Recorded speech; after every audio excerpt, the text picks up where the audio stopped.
Hey guys, this is Simon from Fateless. Today I am joined by my two co-founders, Dan and Sham. We're going to go through a bunch of questions, honestly, which have come from our team. So we've done questions where we've spoken to you guys, the community, and answered some of the stuff that you want to know.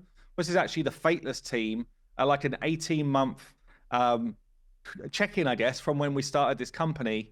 And we're just going to go in one by one. I've not even pre-read the questions and try and answer as best we can. So, oh no, yes, we're doing it live, baby. We're doing it live. How are you feeling about it, guys? How are you feeling about it? So nobody's vetted these questions first. Well, Lady H, which doesn't mean they're going to be clean, and it doesn't mean they're going to be sensible. Question one, Simon, why are you so handsome?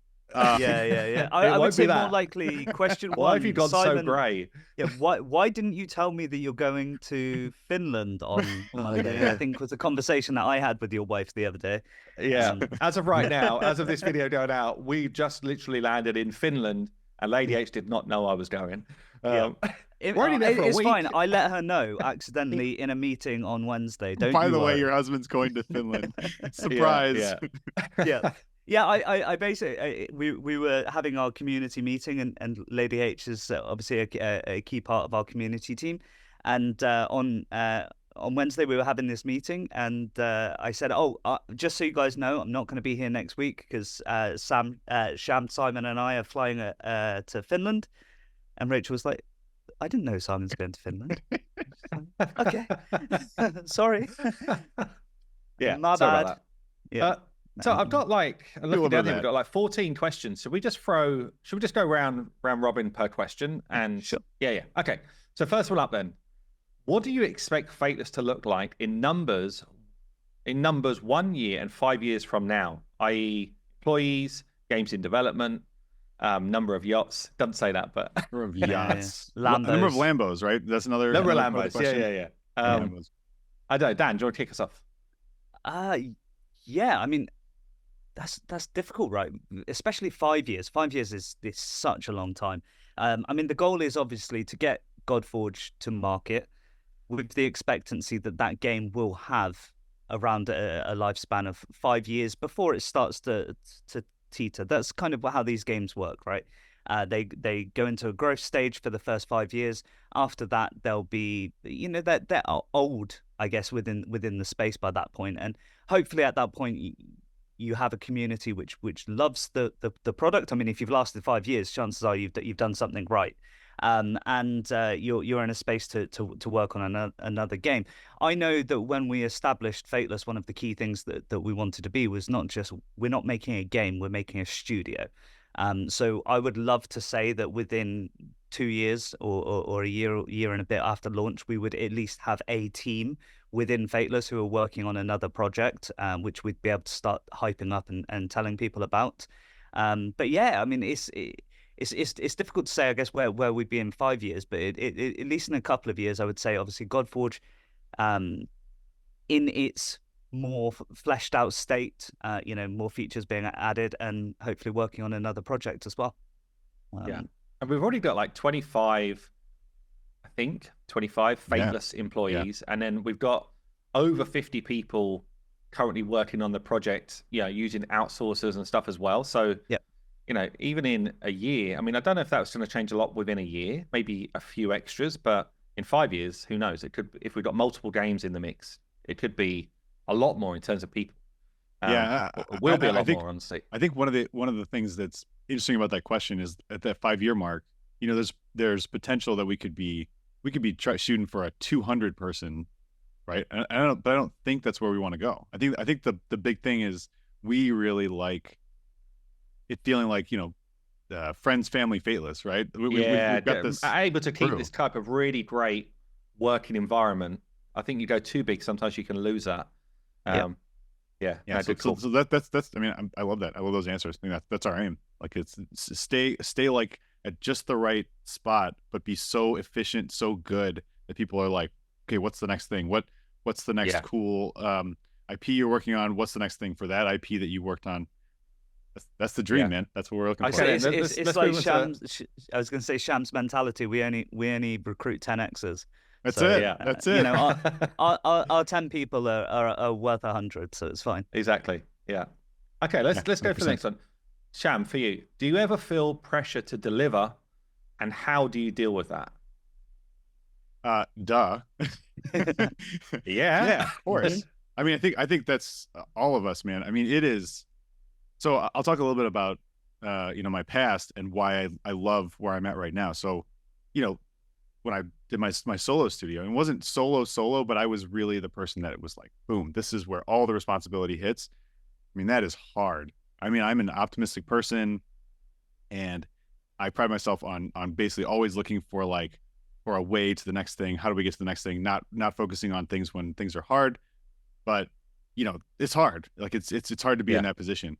Now having Simon and Dan, like with me, co-founders, yeah, of course there's pressure to deliver. We have a community that's excited about what we're building. We have, as Simon said, we have 25 people, or well, 25 total, but we have several people that are working with us, tons of people that are working with us. Huge pressure for us to deliver and do the right thing, but it's so much better to be able to have that conversation, with Simon and Dan, and be like, oh man, I'm feeling like this is too much. Simon says, that's fine, I'll pick it up. Hey, this is hey, can you pick this up, Dan? No problem. Dan says, hey Sham, can you do that? It's so nice. So even just to have somebody to vent to, like I did to you guys the other day. So, yeah. So sometimes you do just need to be able to talk behind closed doors and have that support network. So yeah. But in fairness to the question, like there's a massive pressure to deliver because there's a massive expectation, right?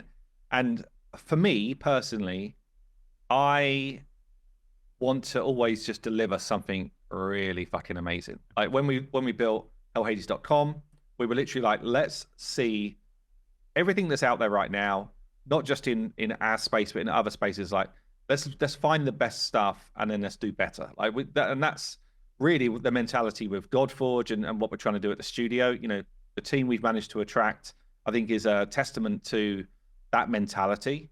We've got people on our team who, quite frankly, should not be in our team as a new studio.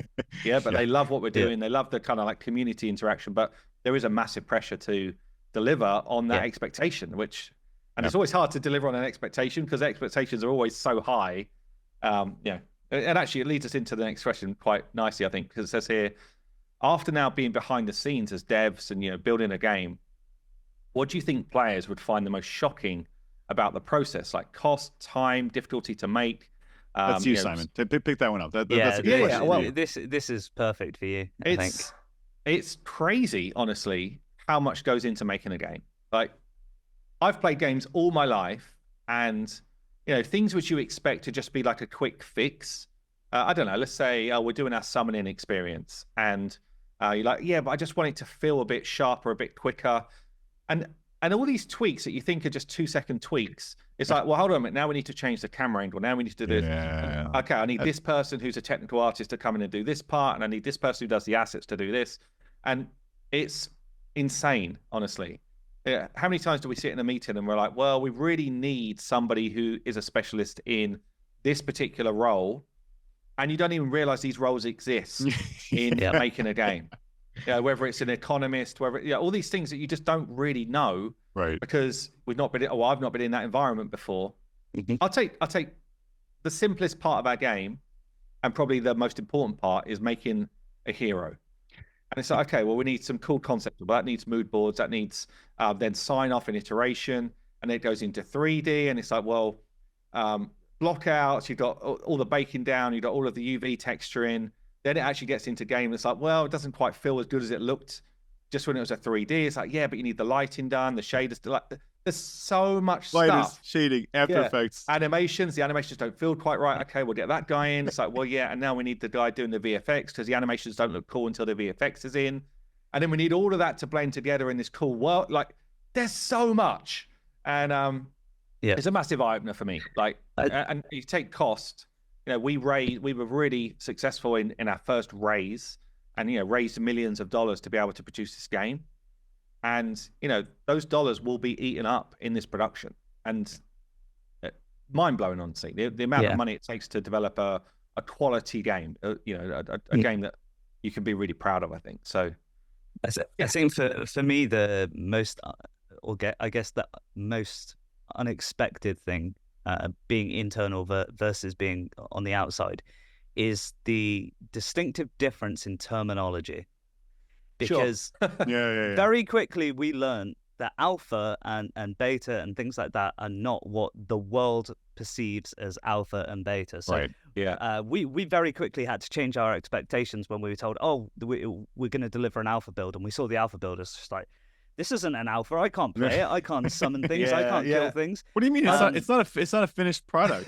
And it's not an alpha. And it goes to almost the reality of games going live these days when they say they're in pre-launch or beta stages. These are like polished games, basically finished games. Finished, like beta doesn't exist anymore.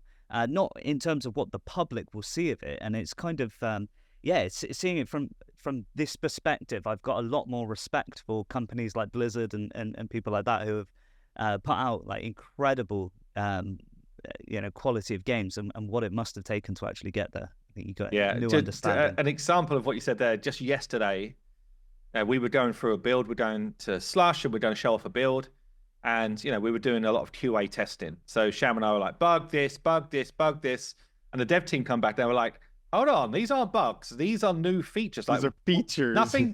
Nothing has broken that we built. It's something which we didn't know we needed to do. Yeah. And I'm like, look, I get it. That's the right terminology and stuff. But ultimately, I'm a player, and to me, that's a bug.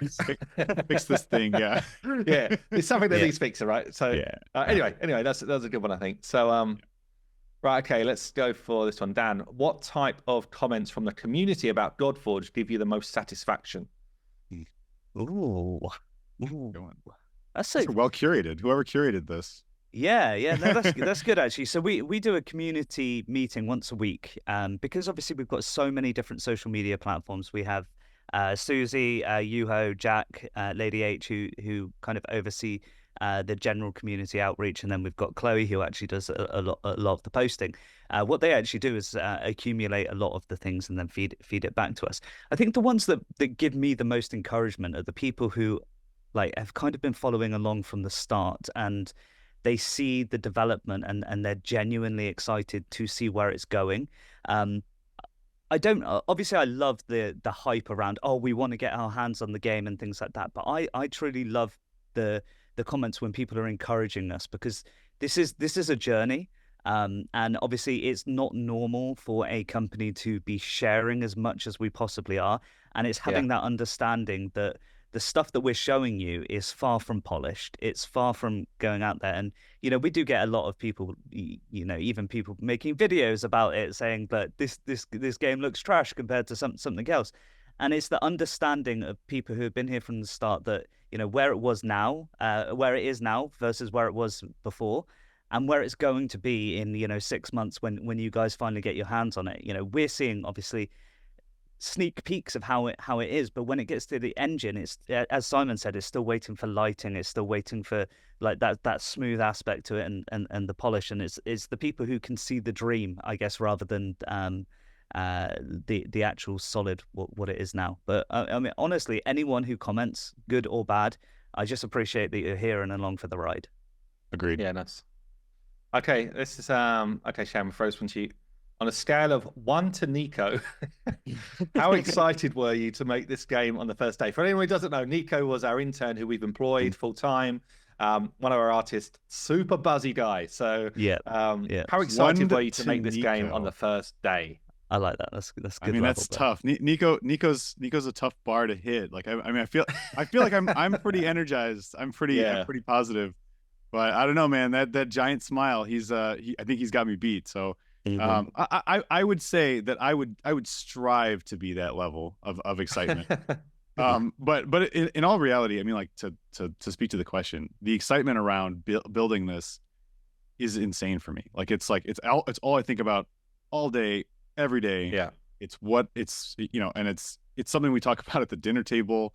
I don't know if you guys know this, but my wife is actually also a producer on the project. We talk about it with our kids. Like my daughter, my two daughters love playing the demo that we're kind of like messing around with right now. They keep asking me to play it. I'm like, guys, but give it a little more time, and then you can play it. I'll give you an account, you can play around with it. So I mean, it's my mom. I've shown. I think about I listen to the songs in the sometimes in the car just because I'm like, I don't know. Yeah. It's really kind of, and I think you need that. I think it's the same thing when you're making a movie or you're making art or you're making anything.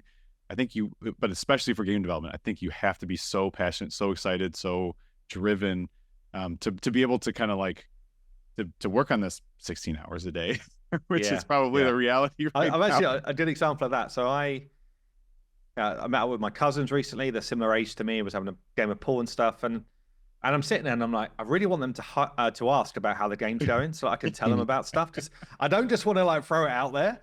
But as soon as they start asking, it's like, I can show you this, look at this, listen to this song that we've had done for the cinematic. Whoa! Are we leaking these things? Or... Oh no, just speaking hypothetically about it. Hypothetically about this type of stuff. Yeah. I mean, they didn't actually hear it. Dan, come on. Okay, anyway, moving on. Right, I'll take this one then. So, knowing the wacky schedule you guys have, what's your work-life balance like, and how do you proactively maintain it? Yeah, great question, actually. So, honestly, somebody else can take this one. Work-life balance is as tough as it's ever been, I would say. However, it's probably because we love this stuff. Like, it's, Sham lives in the US. Obviously, we're UK. A lot of our team are US or some from Brazil. Some like all corners of the globe at this point. And we have to have effective meetings. We have to, lock down meetings with some of our consultant groups that we're working with. Co-dev partners. We have investment conversations where, and that could be, for me, 11 at night. And it's just like, It is what it is. I need to be there because it's such an important part of what we're doing. So work-life balance is tough. I'll tell you one thing, though, that I actively do. Saturday, Sunday, I don't record if I can help it. Pretty much definitely don't record, almost always. I try and keep completely clear of meetings, like all of that stuff. And, it's like a time with the family, take a breather, reset so that you are actually fresh for the next week. For me as well, because obviously I do the YouTube stuff, I'm generally trying to block YouTube stuff in my early part of the day, and then Fateless stuff really from like lunch until needed on the day. Until midnight. And I have one other kind of work-life balance, which I don't miss out, and that is I play pool on a Thursday night, and basically we never book anything for that time. Yeah. Right. So that's like but people really try hard to book that time for some reason. Everyone wants to book stuff on a Thursday. I'm like, any other day. So I don't know if you guys have got any sort of thing to pick up. It's a really important point, actually. It is, and it's something that we try and push on the team as well, probably more than we push on ourselves. The importance of maintaining a work-life balance. You should work to live. You shouldn't live to work. Is a mentality which I do try and ensue on everyone around us. That being said, it's difficult because we've effectively turned our hobby into a business. So I don't feel like I've done a day of work in 5 years because I'm surrounded by my friends and I'm doing amazing things. I'm getting to do these. We've traveled around the world. We've yes, a lot of it's work-based, but it's also incredible just to be a part of and see the way that things are going. That being said, I think to my biggest fault is that the work-life balance basically does not exist. And it's something that I've tried to, at least this year. I mean, if people would have seen videos of me a year ago, I've lost a load of weight and done that by basically I go to the gym 5 days a week. So literally sort the kids out for school in the morning, and then I go straight out at 8 a.m. For an hour in the gym, so that I've at least done something. Because we can easily, as soon as the US wakes up, sit here for 12 hours straight in meetings or working, and you blink and the time just goes by. So I try to maintain a healthy lifestyle to the extent that we can. But I think it is something that almost it feels like we're taking a little bit of a sacrifice now. And once the game goes live and we're in a place where it's doing well, we can step back and take a little bit of a break then. But I think really for the next 6 months or so, at least for me, my mentality is that it's all going to be worth it anyway, as long as we enjoy the journey. The end game is going to pay it off, and we'll take a little bit of a break then, and then come back to it fully fired and ready to go. I feel the same way. I mean, I'll jump in for a second because I wake up probably around 4 in the morning now. It's been shifting. You are an it's early been shifting. one. I probably wake up about 4 in the morning. But before I hop on and start doing stuff, I take like a 10-minute stretch, or I'll lift a little bit in my room, and in between meetings, when we have in between meetings, I'll try to get a little bit of exercise in, and that's my way of kind of like staying sane. I sometimes I'll be climbing in meetings. I mean, no, I would never do that, guys. Cut that. Actually, do we have any clips of that? I wish we did. No, I don't think so. I'm pretty we sure definitely got pictures. Put a picture in there. Yeah. But it's to Dan's point, I agree like 100%. It's just like we're required at this point to be on and focused and driven for the team right now. But our secondary mandate, what we've started to build, and what I think we've actually built at this point, and now we need a little bit of time with, is having the right people in the right places that we can trust to execute on the things that we've built, the vision that we have for the studio and for the game. And that doesn't mean that we just say like, oh, we're not going to be working all the time. It means that we can feel like we can have some in-betweener space to relax. But that won't pay off, I guess I would say, until as Dan said, maybe 6 months down the line, when we ship this game, we can all kind of celebrate, have a big ass party, have some fun, hang out, and then I think we can all take a little bit of time to slow down just a little bit. Not that much. Let's be real. Yeah, it probably won't be like, because it'll be like, right, what's game 2? What's live? Yeah, we keep telling ourselves that. But I guess to the point that we made earlier, we're very fortunate to be in this position that we're doing something that we're really passionate about. And so you do find a bit of energy. I mean, sometimes it's sapping when it's kind of like, you look at your kind of diary. It's like, well, I'm just back to back a meeting for the next 10 hours. Yeah. I've got Lady H coming in. Do you want a cup of tea? And I'm like, yeah. My little delivery. And I'll be honest. I mean, it's a little bit different from me, but massive shout out to like Lady H and Mairead for being so understanding with you guys' time, and even my mum for helping me out with the kids and things like that. Like we're going. It's huge. We're going to Helsinki on Monday, and there's no question. My mum's like, I will have the kids for you while you guys are away. The support network, we're very fortunate that not only the team that we've got internally, but everyone around us they see the dream, they see the journey, and they see how much it means to all of us to support us with it. So literally impossible without that. Yeah. This is a good segue. So it's this one here. How do you go about choosing the team that currently works at Fateless? And, do we have like a certain criteria, that type of stuff? I mean, Dan highlighted it, right? 10Xer. Do you want to describe the 10X? You're not allowed a social life. But I think there's more to it though, because it's kind of like, would I want to sit on a plane next to this person for the next 10 hours? Do I feel like there's common ground, interest? Is there that level of excitement that we kind of need? Because really, we're extremely fortunate that we have attracted like awesome individuals, not just like their work output. That's one side of it, but also, when we come together in these different events, everyone is just like so hyped about what we're building as a group, and the way we're doing it. So I think it's really we're looking at people now. It's like, well, that's the bar. If you guys don't feel the same way that we're feeling, then it's probably not going to be the right place for you. In a way, we don't pick them; they pick us.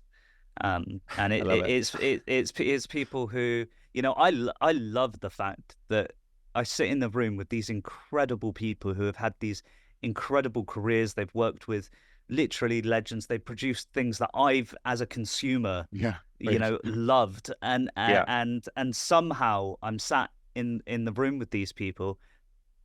And I will point out, I am definitely the least qualified person in that room, but I love it because, we learn so much from them, and the passion about the project and what it is that we're building, the community behind this project and things like that. Everyone's like so pumped to just be involved in it. It's amazing. Yeah. I mean, the last thing to say, I think that the way you said it, they come to us. I think that's a big part of what we've noticed is, we just did this Howist event where Simon, Rachel, and Nico went out and kind of like spoke to a lot of people at the House University and had conversations with them. But that's really the only recruiting that we've done. Everything else has been recommendations, connections, people that are just passionate about what we're doing, excited to see what Simon puts out, all the cool videos that we have. So I mean, to be in that position, we get to pick and choose, and that pick and choose is like, okay, is this person awesome? Do I want to hang out with them? Do I want to, sit down and have a drink and spend hours and hours and hours in chats with them? Yeah. And are they incredible, amazing people for the specific part of the game that we need them to be? And every single person that's working on the project fits that criteria. Yeah. So we've got a couple of fun ones here. They're actually 2 questions, but similar type of vibe. So first question here is, what will you call the new MMO you will definitely be working on in 2 years?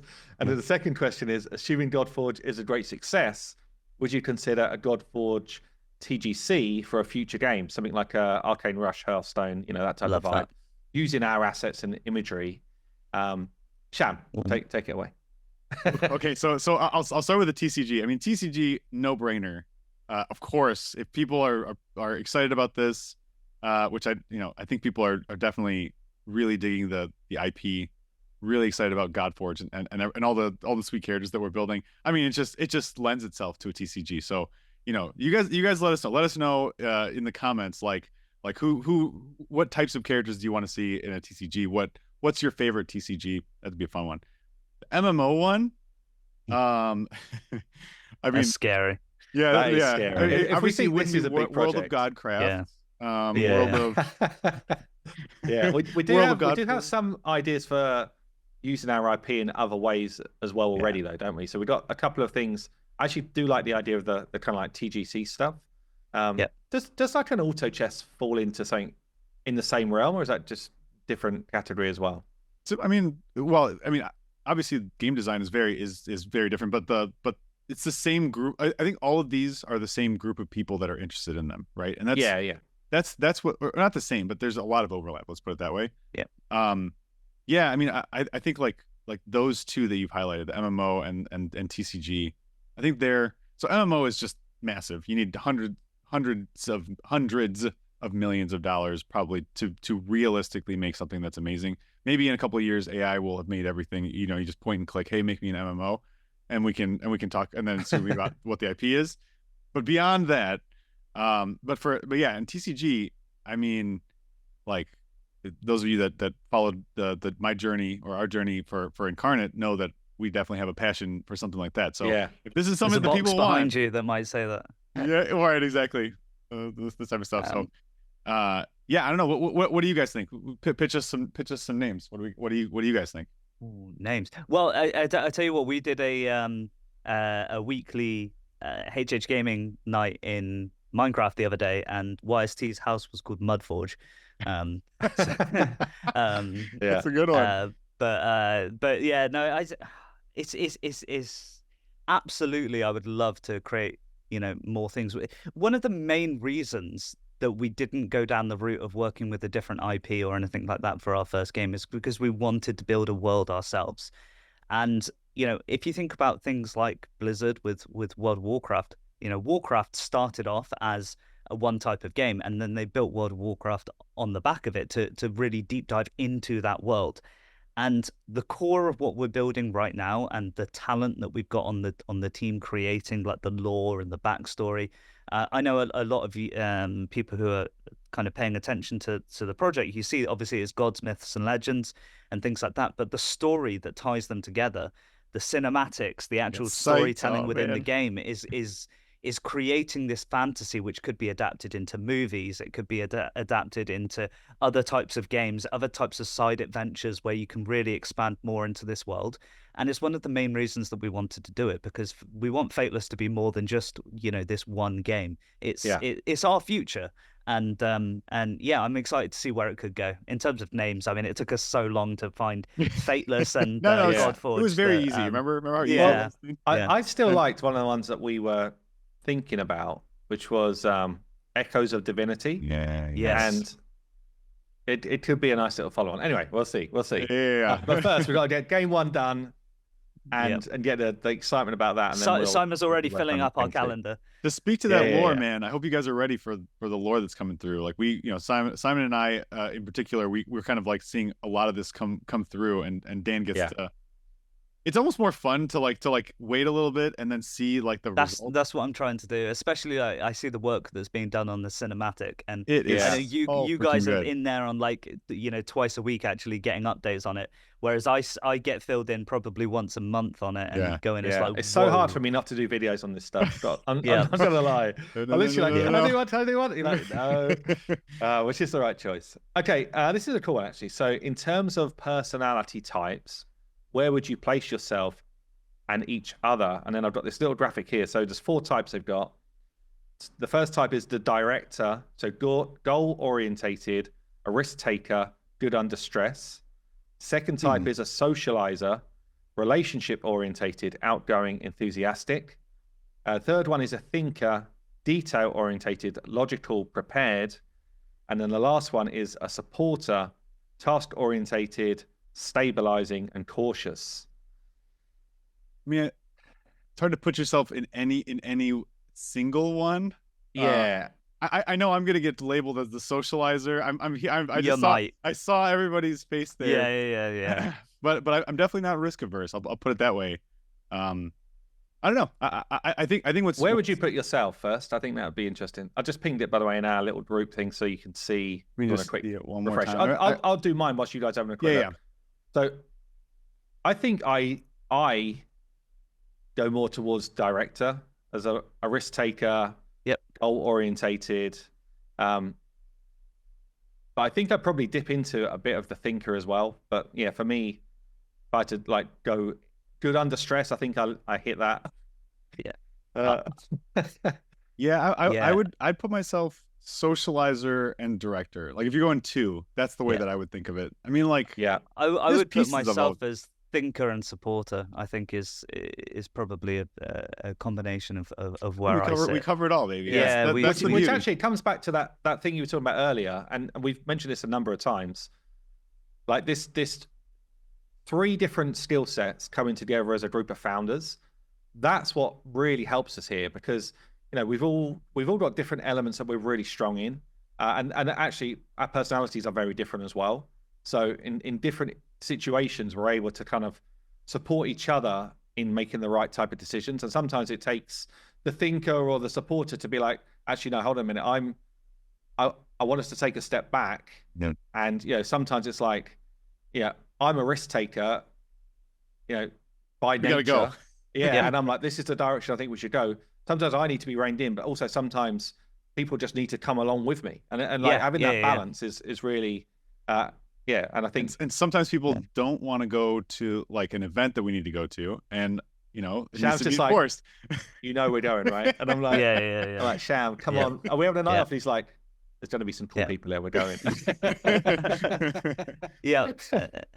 I was going to say, because I would say I'm basically the most introverted of the group for certain, and then Simon's in the middle, and then Sham just gets energy from socializing. Like the guy is a machine. If anyone ever gets the opportunity, watch Sham work a room in like a social situation. He's just ridiculous. Yeah, he's making friends everywhere. And Simon does Yeah. the same, but you can see his social battery is just not quite as powerful as Sham's. Mine's whereas draining away, whereas Sham's is just like it's like the Energizer Bunny, just like brimming. It's just mine didn't even enter the room, so it's like, No, don't let Dan fool you. Dan No. can get down. Dan can get down, but Yeah. probably the same thing. You got the social battery. It just there's a point, Yeah. right? There's a point for everybody. Yeah. Cool. I like that question. Okay, so I guess last one then. What are your final goals professionally? Perhaps we'll go around one by one, but Final goals. Final goals is such a, that's such a like the end of the road type of thing. So I'll tell you what I'd love to see professionally. I'd love for Fateless to have launched several titles for people to know who Fateless are, and to get a kind of like a warm feeling if Fateless are launching their next title. That kind of like that. I can't wait to see what they're doing next type of vibe, and that's really it for me. Like, I want to just create really great games that people appreciate when they come out. Like that's where I'm up to. Yeah, I mean, so I think I'm right there with you. I think that for me, I think there's this. It's funny because there's this perception that investors want to be founders and founders want to be investors. I don't think I ever see myself in that. Like, I want to be working with a VC, but I'm saying, because you said final, I'm picturing that all the stuff that Simon said, this is happening, right? We have this amazing studio. It's in such a great space, but I would also love to help other people be inspired and be able to do what we've done. And I think that I'm sure I know that you guys share that interest, right? Yeah. Yeah. And so It's facilitating. interesting because actually we've met now insane people in the industry, like people that have created some of the best games that have ever existed, the most successful games that have ever existed, or they've created tech which we all use literally on a daily basis. We've met the originators of those ideas and their businesses, which is insane, by the way. And you look to them and you're like, they're helping us, with whether it's direction or whether it's feedback or all of those different things. And you're right. I'd love to be able to be in their shoes to help the next wave of people that are kind of entrepreneurs. Yeah. Go on, Dan. I was going to say, it's a bit like, so I even my mum said to me a few times, she's like, are you proud of what you've built? And to an extent, yes, I am. But also with my mentality to say that I'm proud of what we built almost sounds like I've already completed it. And my mentality has always been that I want to realize our true potential, and I know that we can constantly do more. And that is a fault to me. So I do wonder whether like my goals would just constantly keep elevating the further and further we go. That's natural. I think there's time to be proud, though, man. Yeah. Like, and I do sort of appreciate that, but I think my goal, I guess, for Endgame would be obviously financial security for my family. That's number one. Financial security for my team, for them to be able to just focus on creating stuff that they're passionate about, that the community love. And then, the third stage to that would be then helping other people do the same thing. What we've unlocked puts us in an extremely fortunate position. We're so lucky to have had this opportunity and to live the lives that we do. And, I know that there's people who, would do anything to just be in the position. All of us here have worked normal, regular jobs. We've all worked our way up through jobs. We've tried different things. And through hard work, there's been a lot of hard work and a lot of luck and an incredible amount of support from an amazing community. We've been fortunate enough to get to where we are now. That being said, if we had the knowledge that we have now, and we were, a couple of years ago, we would get back to this level very quickly, I believe. Yeah. It is just a case of knowing what you should and shouldn't do, and having the experience of how to deal with certain situations. So I would be incredibly proud to enable somebody else to do the exact same thing and get out of that, because I used to, work a very 9 to 5 grindy job and things like that. I didn't really have any passion in what I was doing, and to be able to recreate that, even just for the people that we employ, but for somebody else who's out there trying to do more, who their dream is to run their own business and own their own business, that's I think it is where my end game goal, I guess, would be.